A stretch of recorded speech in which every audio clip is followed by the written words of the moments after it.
Okay. So we were talking about cooking tips and खाना बनाते हुए जो है वो आप किस तरह से अपनी डाइट को इन्फ्लेमेशन से प्रिवेंट कर सकते हैं या आप अपना फूड इस तरह से प्रिपेयर करें कि वो बॉडी में इन्फ्लेमेशन को जो है वो कम से कम करे। तो उसमें यह है कि आप बजाय इसके कि डीप फ्राइड करें अपनी फूड आइटम्स को, या इसके अलावा जो है वो इसके अलावा जो है वो उसमें आप बहुत ज़्यादा शुगर या सॉल्ट ऐड करें, बहुत ज़्यादा फैट ऐड करें, तो इन तमाम चीज़ों से जो है वो आपने प्रिवेंट करना है, ठीक है? आप फैट कंटेंट ऐड करने की बजाय, आप उसमें घी या ऑयल ऐड करने की बजाय आप स्टीम्ड जो है वो वेजिटेबल्स वगैरह को यूज़ करें, ग्रिल कर लें, उनको बेक कर लें। वो अगर आपने यूज़ करना भी है तो बहुत कम ऑयल यूज़ करें। और इसके अलावा जो स्पाइसेस एंड हर्ब्स हमने पहले मेंशन की हैं, जो कि आपके थेराप्यूटिक इफेक्ट भी दे रही होती हैं, जैसे कि गार्लिक है, जिंजर है, सिनेमन है, इसके अलावा टर्मेरिक है, तो इनका जो एक मिक्सचर है आप उसको यूज कर सकते हैं as compare to other spices and herbs.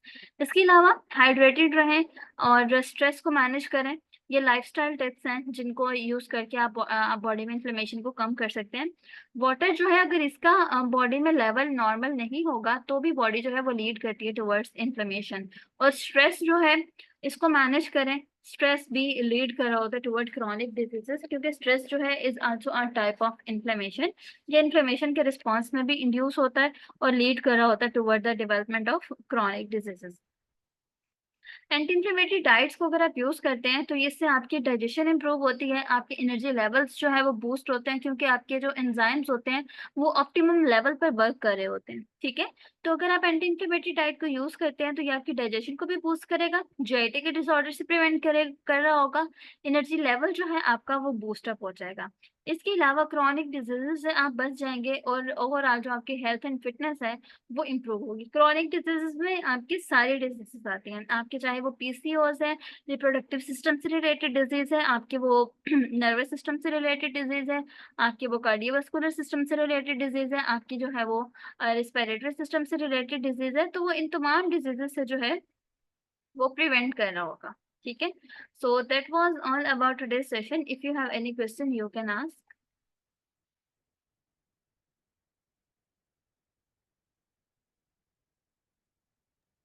Ma'am ये ग्रुप में स्लाइड शेयर कर देंगी आप? जी मैं शेयर कर दूंगी। Thank you.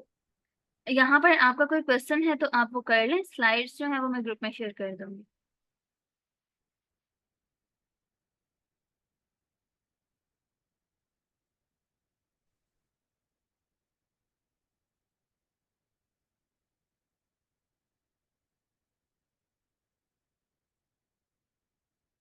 किसी का कोई क्वेश्चन नहीं है?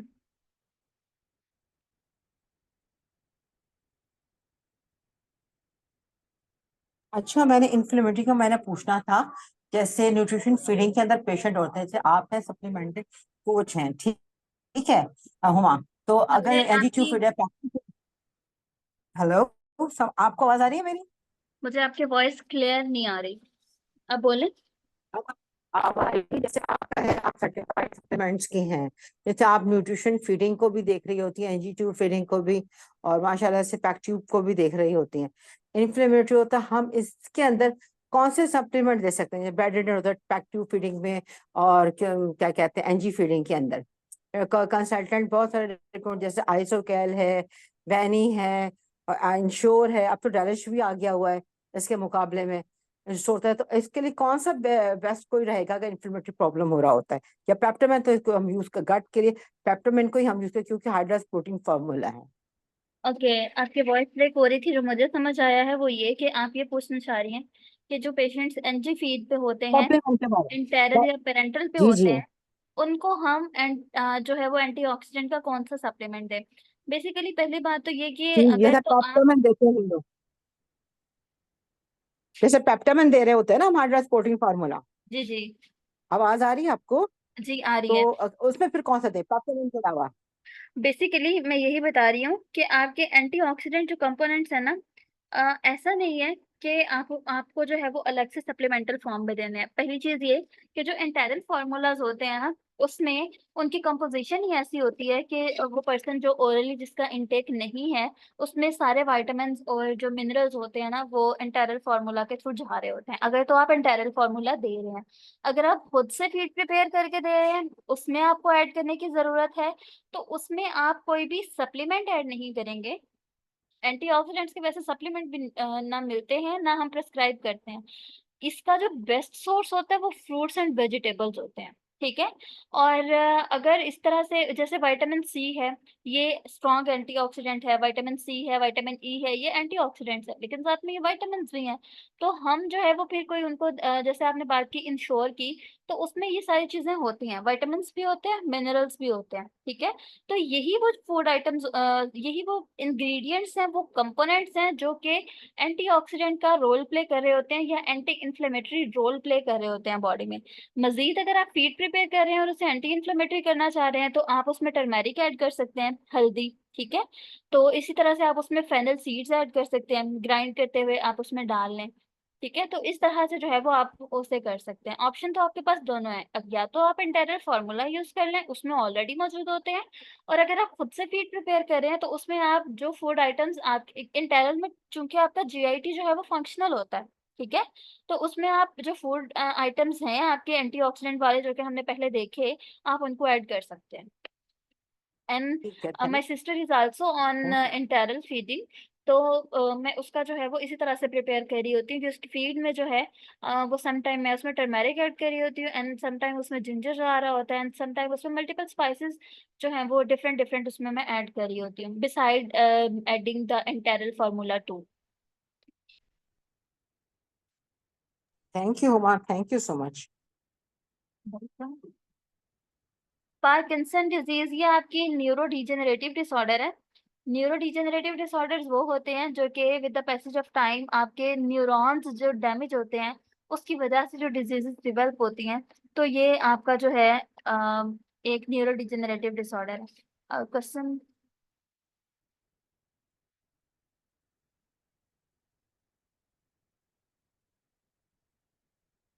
जी इकरा, पार्किंसन डिजीज का बस आपको यही जानना था। और ये जो आपके न्यूरॉन्स डैमेज हो रहे होते हैं ना, ये फ्री रेडिकल्स की वजह से हो रहे होते हैं। इस तरह से अल्जाइमर है, वो भी सेम इसी तरह से है। आपने इन्फ्लेमेटरी पाथवे के साथ जिक्र किया था इंटरल्यूकिन का काइंडली। अच्छा, बेसिकली हमारी जो इंटरल्यूकिन होते हैं ना, इंटरल्यूकिन 6 है, 3 है, 2 है, 1 है, इसमें से कुछ जो है केमिकल्स वो प्रो इन्फ्लेमेटरी होते हैं, कुछ एंटी इन्फ्लेमेटरी होते हैं, ठीक है। प्रो इन्फ्लेमेटरी मतलब वो इन्फ्लेमेशन की तरफ लीड कर रहे होते हैं, और एंटी इन्फ्लेमेटरी जो इन्फ्लेमेशन से प्रिवेंट कर रहे होते हैं, ठीक है। इन्फ्लेमेशन क्या है, जब आपके फ्री रेडिकल्स का लेवल बॉडी में ज्यादा होता है ना, तो वो फ्री रेडिकल्स का लेवल ज्यादा होने की वजह से आपके एंडोथेलियल डिसफंक्शनिंग स्टार्ट हो जाती है, ठीक है। जो आपकी मेम्ब्रेन होती है उसकी डिसफंक्शनिंग हो जाती है, जिसकी वजह से वहां पे जो है वो फिर आगे इन्फ्लेमेटरी पाथवेज चलना स्टार्ट होते हैं, जिसमें ये इन्फ्लेमेटरी केमिकल्स रिलीज होते हैं जो कि आगे इन्फ्लेमेशन को प्रमोट कर रहे होते हैं।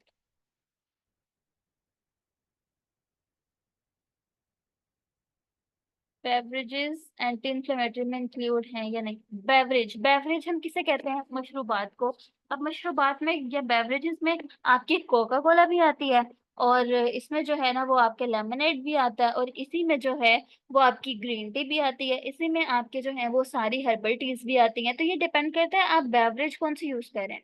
अगर कोक यूज कर रहे हैं, सॉफ्ट ड्रिंक्स यूज कर रहे हैं, कोल्ड ड्रिंक्स यूज कर रहे हैं, तो वो इन्फ्लेमेशन करवाती हैं। अगर आप black T use black coffee use कर रहे हैं, हर्बल टीज यूज कर रहे हैं, तो वो एंटी इन्फ्लेमेटरी, ठीक है। तो यहाँ पे आपको क्लियर हो गया सुहेब कि इसमें एंटी इन्फ्लेमेटरी कौन सी बेवरेज होगी। अब पेरेंटल फीड में हम ना एंटी इंफ्लेमेटरी डाइट नहीं देते, वहां पर तो डाइट जा ही नहीं रही होती, वहां पर तो आपको सॉल्यूशंस जा रहे होते हैं ना, एमाइनो एसिड्स के सॉल्यूशन जा रहे होते हैं, डेक्सट्रोज का सॉल्यूशन जा रहा होता है, और जो है वो फैटी एसिड्स वगैरह ये सब जा रहे होते हैं। तो उसमें हम एंटी इंफ्लेमेटरी डाइट नहीं देते। वो आपका पेशेंट इतनी क्रिटिकल स्टेज पे जा चुका होता है कि उसमें फिर आप उसमें आपका मेन पर्पस ये होता है कि फिलहाल आप उसके एनर्जी स्टेटस को जो है ना वो मेंटेन कर दें। एनर्जी जो है ना उसकी वो उसको कंटिन्यूस सप्लाई जा रही हो, ठीक है। उसमें मजीद ये है कि विटामिन सी जा उसके इंजेक्शन लग जाते हैं ड्रिप में, साथ ही ना विटामिन सी वगैरह के इस तरह के जो होते हैं, कैल्शियम का साथ लग जाता है, और इसी तरह से जो आपके रिक्वायर्ड होता है ना, वो साथ साथ इंजेक्शन ड्रिप के थ्रू ही जा रहे होते हैं, ठीक है। तो उसमें वो चूंकि पेरेंटल फीड में आपका सोल्यूशन जा रहा होता है, तो वो फिर उसी फॉर्म में जाने होते हैं जो आप, क्योंकि वो डायरेक्टली ब्लड में एंटर हो रहा होता है। वो जो मैं पेरेंटल की इंटेरल की बात करी थी ना कि आप उसमें टर्मेरिक ऐड करके दे दें डाइट में, तो वो तो था कि आपका जीआईटी फंक्शनल था, आप उसको जो है वो वहां से करवा रहे थे, उसको जो है वो सिरिंज के थ्रू दे रहे थे, जीआईटी में जा रहा था, और आगे उसने जो है वो डाइजेशन के बाद ब्लड में जाना है। तो इसमें तो आप डाइट दे सकते हैं, लेकिन पेरेंटल में जो है वो आप सोल्यूशन दे रहे होते हैं। ग्रीन टी भी एंटी इंफ्लेमेटरी है, और वाटर जो है ये भी बॉडी से टॉक्सिन्स को रिमूव करता है। यस, एंटी इंफ्लेमेटरी डाइट जो है वो आईबीएस के अगेंस्ट भी रोल प्ले करती है, और आर्थराइटिस के अगेंस्ट भी रोल प्ले करती है।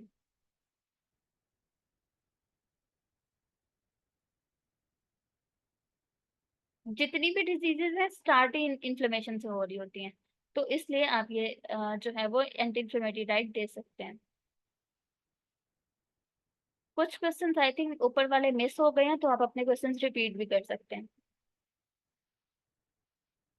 Stomach disturbance after eating solid food occurs 2 to 3 times a week due to, ये डिपेंड करता है हिजाब के आप फूड आइटम कौन सा ले रहे हैं, आपको किस फूड के बाद ये होता है, ठीक है। तो मे बी आपके इंटेस्टाइन्स में जो है वो स्वेलिंग हुई भी हो, या आपका जो है वो स्टमक में गैस्ट्राइटिस जो है वो स्टार्ट हो रहा हो, और after taking a certain food आपको जो है वो गैस्ट्रोमलस आता है उस तरह का। तो ये जो है वो इस चीज को रिप्रेजेंट कर रहा है कि आपका जीआईटी जो है वो डैमेज हो रहा है, ठीक है। आपको जीआईटी को जो है वो प्रोटेक्ट करने के लिए जो है वो डाइट लेनी चाहिए, ठीक है। अब यहाँ पर आपने मेंशन नहीं किया कि कौन सी फूड लेने के बाद।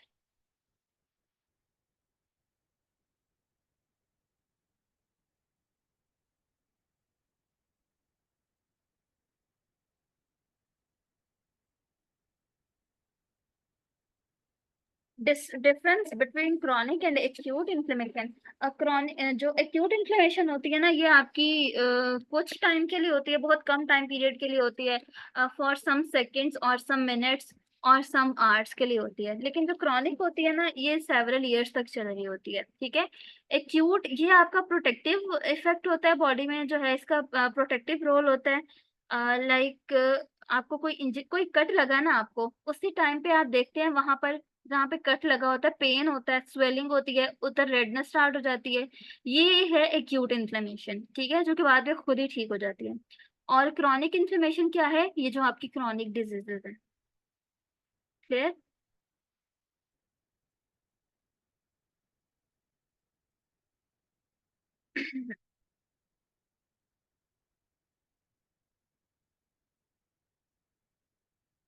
ओके, आपने आईबीएस के सिम्टम्स पूछे हैं।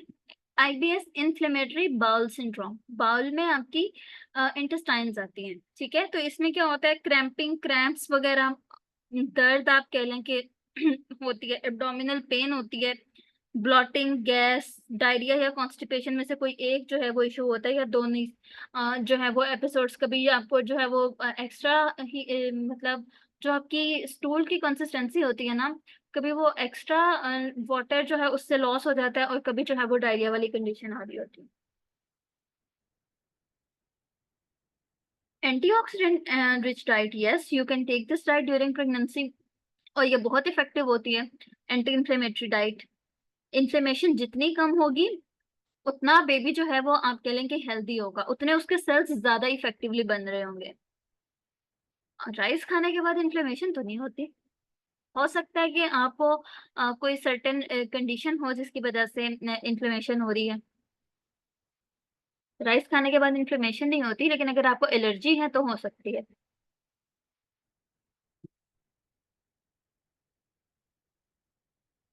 Any other question?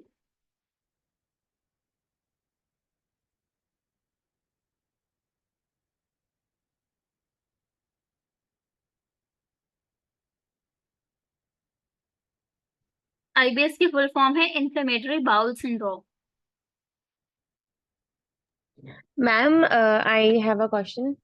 जी। अक्सर लोग होते हैं जिनको इन्फ्लेमेटरी डिजीज, कोई जिस तरह आर्थराइटिस है या और कोई इन्फ्लेमेटरी डिजीज है, तो उनको ऐसा लगता है कि अगर वो रेड मीट खा रहे हैं, इवन वो मटन है, बीफ है या चिकन भी है, तो उनको लगता है कि उनकी जो पेन है वो बढ़ गई है। तो क्या ये सिर्फ उनकी मिथ कौन है, सी उनका एक पेन? माइंडसेट है, या एक्चुअल में होता है? कौन सी पेन?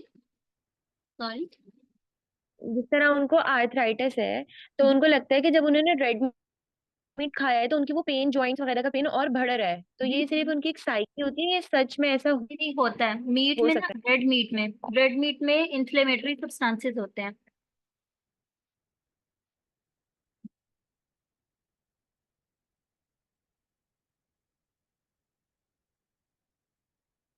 इसलिए इनको जो है ना वो फील होता है।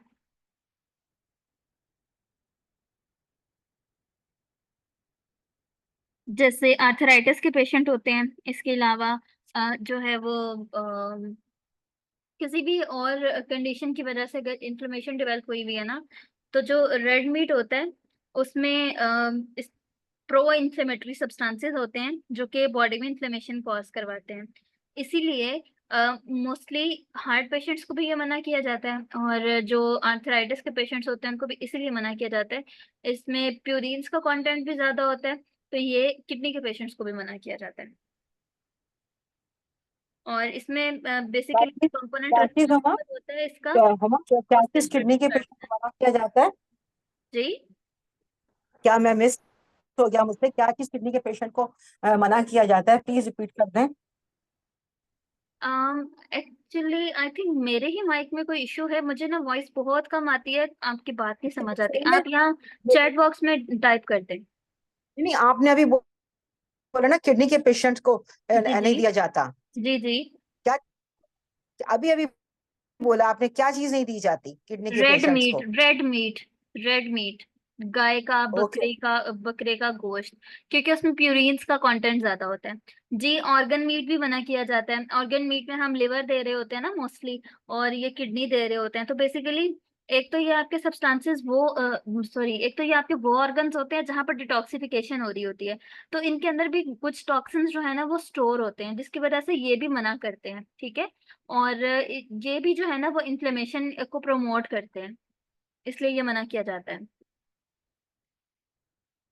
चले, thank you so much, thank you और हुमा। इसके अलावा, वेलकम, इसके अलावा रेड मीट में एक कंपोनेंट होता है हीम, जो जब उसकी ब्रेकडाउन होती है ना गट में, तो उससे एन नाइट्रोस केमिकल्स जो है ना वो रिलीज होते हैं, और ये जो है वो इन्फ्लेमेशन करवा रहे होते हैं। और इसके अलावा और भी केमिकल्स होते हैं या सेचुरेटेड फैट्स होते हैं, वो इन्फ्लेमेशन को जो है ना, मैंने बताया था सेचुरेटेड फैट्स जो होते हैं ये ऑक्सीडेशन करवाना स्टार्ट कर देते हैं बॉडी के अंदर एंडोथेलियल लाइनिंग की, तो वहां से इन्फ्लेमेशन स्टार्ट होती है।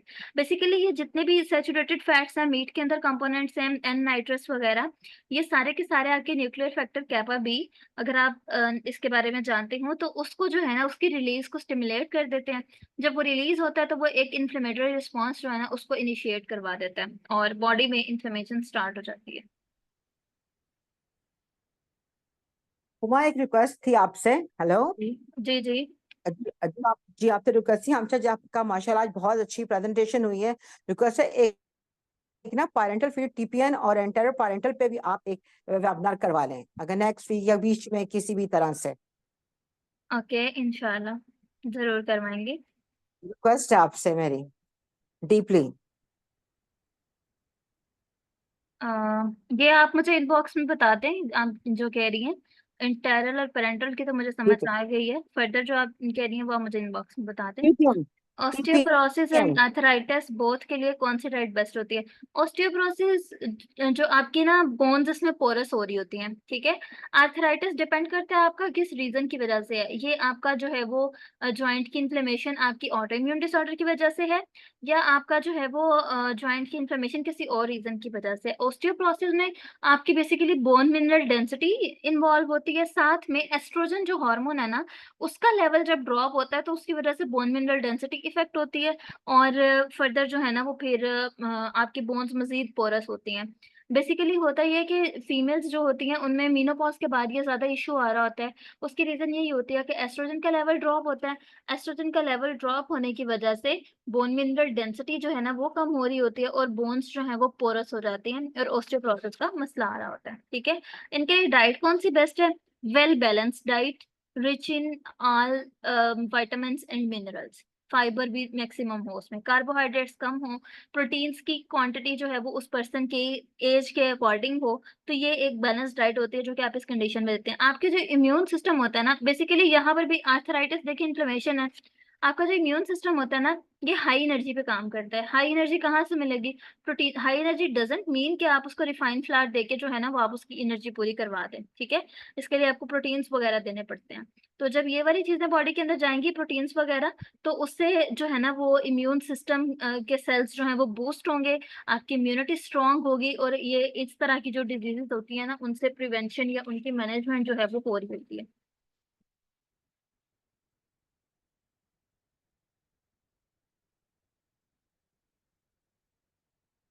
अ, खाने को कहते डायलिसिस में। अच्छा, डायलिसिस में ये होता है, डायलिसिस किडनी की जो डिजीजेस होती है ना, दो दो कैटेगरीज में ये फॉल करती हैं। एक वो जिसमें हम कम प्रोटीन देते हैं, और एक वो जिसमें हम हाई प्रोटीन देते हैं। कम प्रोटीन हम प्री डायलिसिस वाली कंडीशन में देते हैं, ताकि किडनी पर जो है वो बर्डन कम से कम हो।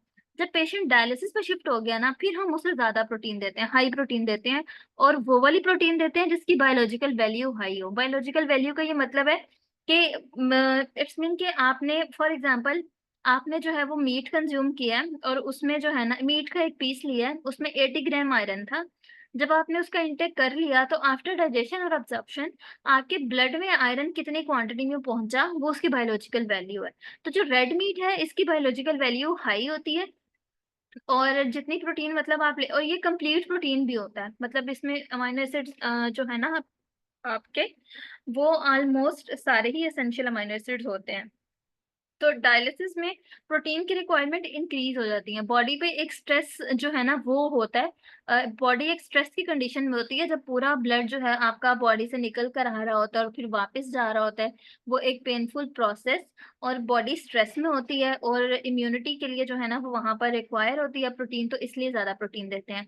और डायलिसिस से पहले जब भी पेशेंट डायलिसिस पे नहीं होता तब प्रोटीन कम देते हैं। उसकी रीजन ये होती है कि हम हमारा जो ऑर्गन रिस्पॉन्सिबल है इसको हैंडल करने के लिए, दैट इज योर किडनी। तो किडनी से किडनी की जो फंक्शनिंग है ना उसे हम कम कर देते हैं, मतलब किडनी को जो है वो रेस्ट देने के लिए हम प्रोटीन का इंटेक जो है ना वो कम करवा देते हैं। तो ये दो कंडीशंस होती हैं किडनी के पेशेंट्स में। और फिर आगे डायलिसिस में भी जो है पेरिटोनियल डायलिसिस में डिफरेंट रिक्वायरमेंट है, और जो आपका हीमोडायलिसिस है उसमें डिफरेंट रिक्वायरमेंट होती है।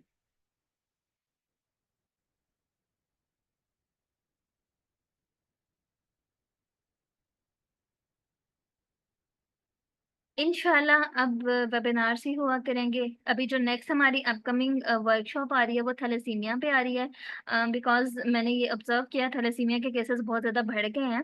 तो और उनके लिए डाइट प्लान्स जो है ना वो नहीं समझ आता बच्चों को कैसे बनाना है। ठीक है, क्योंकि उसमें थैलेसीमिया की टाइप्स होती हैं, और किसी में हमने आयरन ज़्यादा देना होता है, किसी में कम देना होता है।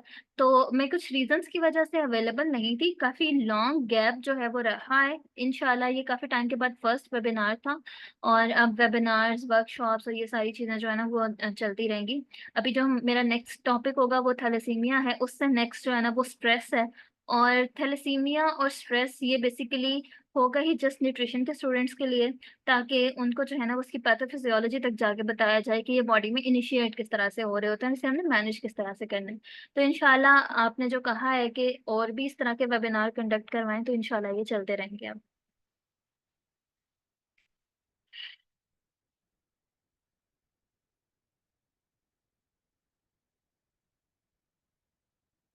होपफुली और किसी का कोई क्वेश्चन नहीं है, अगर कोई क्वेश्चन है तो आप लोग वो मुझसे पूछ सकते हैं।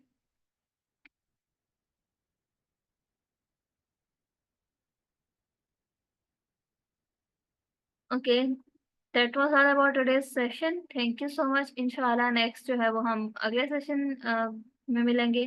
Thank you so much, Allah Hafiz.